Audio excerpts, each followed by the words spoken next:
What's up, everybody? Let's talk to you guys today about vertical foregrips, hand stops, angled foregrips, etc., and why I don't run these things at all. I actually just put this one on here for this video. Now, I'm not saying that if you do run these things, you are a terrible person. You might be a terrible person, but it's probably not because you have an angled foregrip or a vertical grip or a hand stop or something.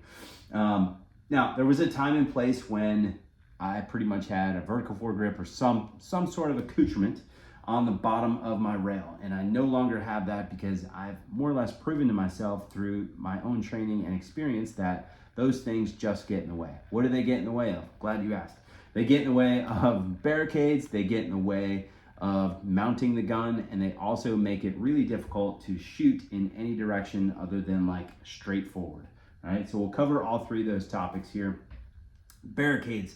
Now, usually when you talk about hand stops or vertical grips and barricades in the same sentence, people go like, oh, those things are the bomb because like I can C-clamp that hoe and like jam it into the barricade and like I get a ton of leverage on it. I can get behind it and like shred it, right? I'm not talking about pieces of plywood or VTAC walls, right? I get it. Those things are on the range and they offer you the ability to train in different positions. They really offer you the ability to, figure out your holds when you do something like cant the gun in one direction or another. Like they're great for that, but they're not great for testing, barricade work with things that you would put on the bottom of your rail. When I say barricades, I mean things that you would see in your day-to-day life, right? Boulders, depending on where you live, car hoods, car roofs, trunks, any part of some sort of vehicle, tailgate, whatever. Tabletop, roofs, right? Normal shit that you would see on your daily basis. Take, for instance, law enforcement officers. Like if they get into an OIS with a rifle off of a barricade, it's probably not going to be a VTAC wall. The probability of them shooting someone off of a VTAC barricade, probably zero, right? The chances that they could possibly engage someone off of a car hood, pretty high, right? So when I say barricades, I mean normal shit that you would see on a daily basis. Now, why are they bad for something like that? Take, for instance, a car hood.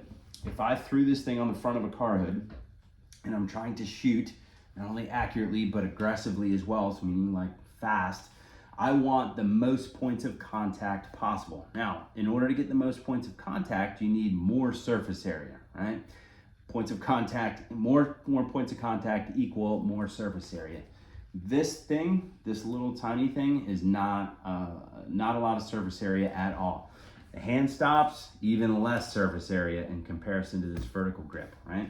So like when I throw this thing on a car hood, all I have is the bottom of that vertical grip, and it makes it very challenging to mount this gun in such a way to where I can not only shoot accurately, again, but very aggressively as well. So, if I put this thing on a car hood, I grab it like this, like, yep, my elbow is rested on the car hood, I have a C-clamp, and this is on there, but it's like, think about if you got rid of this, and my hand was on top of the rail, now I have my entire arm on the car hood. Just as an example, it's like, I have way more points of contact then than I would if I just had this little tiny vertical grip, sitting on top of this car hood.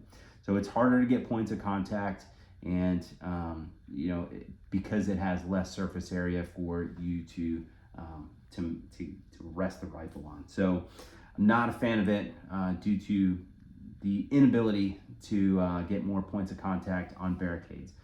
The other thing that it does is it offers people way too much leverage on the front of the gun, and it also puts your elbow in a really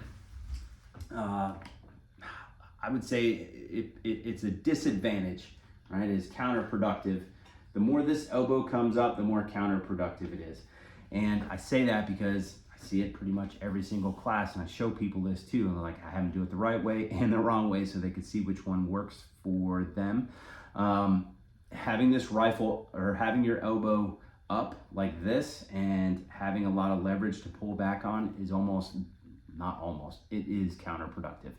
And you'll see this when you start shooting aggressive strings, whether it's doubles, bills, whatever, not at 10 yards, but at like 30, 40, 50, 60, 70 yards.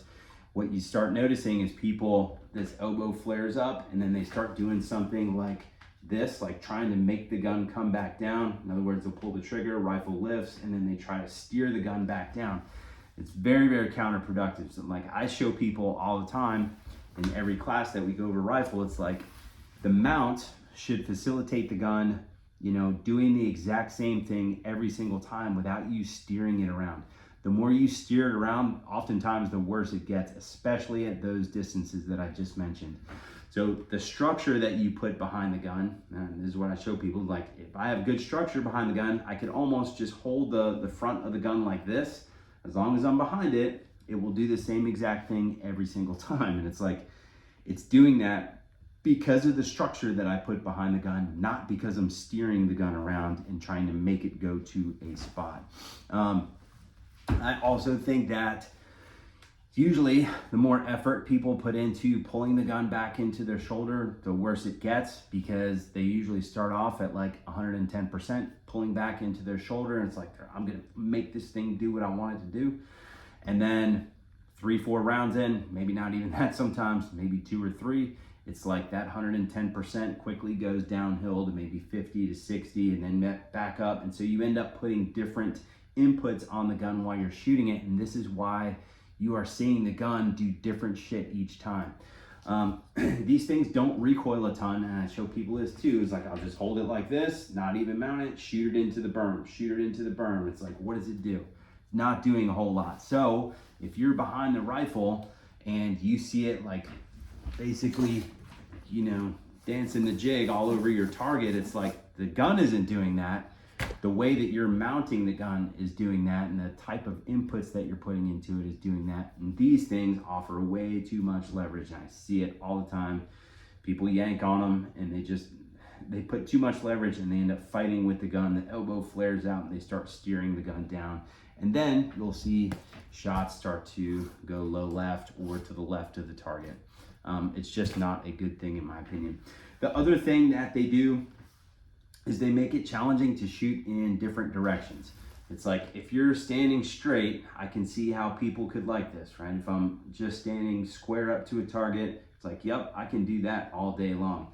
But if a target is over here, it makes it really hard because this elbow has to go straight due to the angle that this thing puts on my wrist. It's like this locks my wrist into one position, and it makes it like really counterproductive to be able to keep this bend in the elbow and point the gun in a different direction.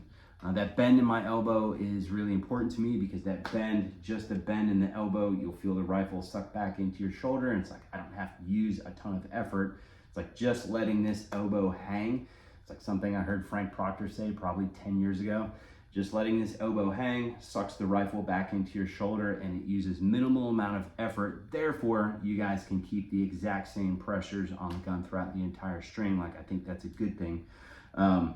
But in order to do that, like this vertical foregrip needs to come off so I can have my wrist in such an angle to where it's like I can actually keep that bend. And these vertical foregrips just marry your hand to this one spot. If I want to shoot over there in that direction, it's like this elbow just goes straight, and it makes it really difficult to keep the exact same pressures on the gun throughout the entire string. So don't take my word for it. Go explore this stuff on your own. I've explored this stuff on my own. Like, I've put them on, taken them off, put them on, taken them off, like, and you know, I've shot doubles, bills at those, you know, further distances, 30, 40, 50, 60 yards. And I've just tried to figure out like what things do I need on this gun and what things just get in the freaking way. And what I found is like hand stops, vertical foregrips, angle foregrips that marry my hand to the one position, give me a ton of leverage, and get in the way of barricades are not for me. So again, if you have these things, you're not a horrible person. I would just challenge you to, you know, take them off, see what happens, right? I mean, what could happen? You get a little bit better, or you figure something out. Maybe you figure out why you actually like the damn thing. So that's what I got on vertical foregrips, hand stops, accoutrements that you would put on the lower half of the rail. If you guys have any questions, comments, concerns, drop them below.